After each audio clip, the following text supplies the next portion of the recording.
সাইয়েদানা ইসমাঈল, ওনাকে রেখে হাজার দৌড়াদৌড়ি শুরু করলেন সাফা থেকে মারওয়া, মারওয়া থেকে সাফা।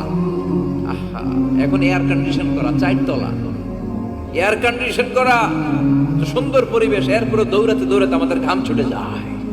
না জানি সাইয়েদাতুনা হাজার কি কষ্ট করে সেখানে দৌড়াদৌড়ি করেছিলেন, না জানি ওনার কি কষ্ট পোহাতে হয়েছিল।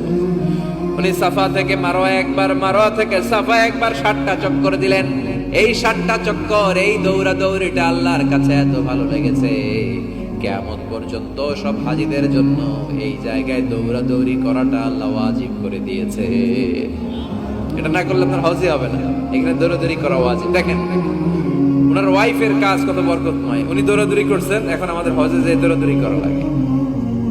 সুবহানাল্লাহ পড়বেন না? সাইয়েদনা ইসমাঈল আলাইহিস সালামকে মরুভূমির মধ্যে রেখে উনি দৌড়াদৌড়ি করলেন, পানি নাই, পানির অভাব, দৌড়ে আসলেন, এসে দেখে সাইয়েদনা